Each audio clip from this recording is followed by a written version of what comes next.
Hi there, and welcome to today's vlog. This is the third vlog from the Sunshine State of Florida, USA, and we're having a great time. We've been made so welcome. Everybody's very friendly, even if you're out walking.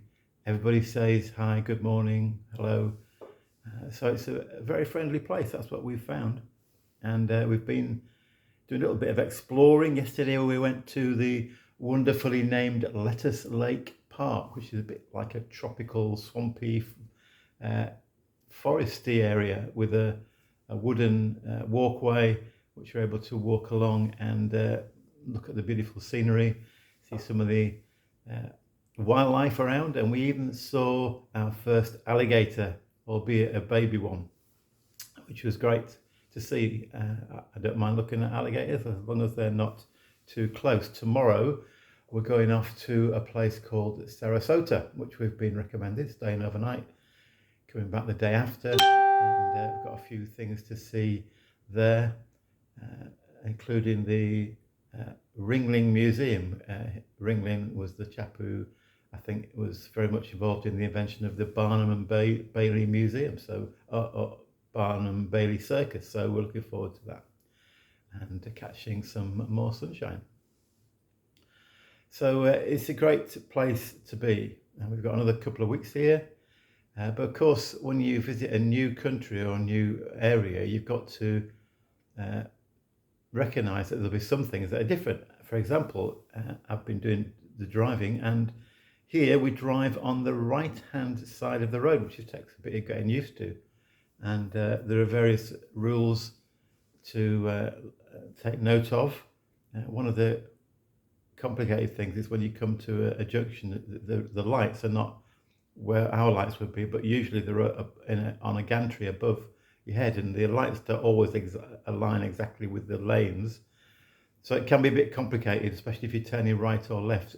In fact, in Florida, you can, if it's safe to do so, turn right on a red light, which is a bit weird to do that, go through a red light and turn right, as long as there's not a car coming from your left. But I've been told that it's not all the states in America have the same traffic regulations and rules. So that adds complication. If you go to another state, that you might not be able to turn right on a red light. The states have much more authority than areas would do back in the UK. So you've got to learn the rules, be obedient to the rules. And another example of that is Sue and I went at the weekend to a baseball match, our first ever baseball match with the Tampa Bay Rays. And they were playing against, I think, the Pittsburgh Pirates, and it was interesting experience. The match lasted just over 3 hours, and I'm told that sometimes matches can be quite boring. This one was exciting because the result wasn't decided until the very last minute of the match, and the Rays managed to win. So everybody was happy, apart from the away supporters, of course.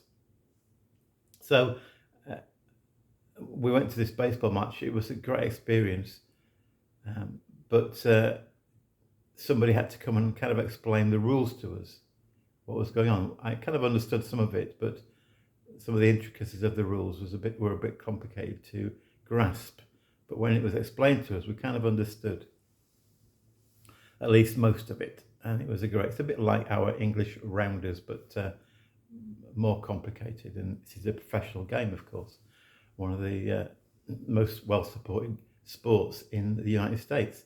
So I've been thinking a bit about rules, whether it's to do with driving your car here, or a baseball match, a sports match. And it's important, if you want to do well, if you want to keep safe, if you want to do the best, you've got to obey the rules. If you start disobeying or disregarding the rules, traffic rules, you're likely to end up in a serious accident. And similarly with a baseball match, if you disobey the rules, you'll get reprimanded by the referee, or do they call them umpires? I'm not quite sure. But that relates, of course, to the Christian life. that God gives us his word. I've got a Bible somewhere around here, but never mind, you know what a Bible looks like.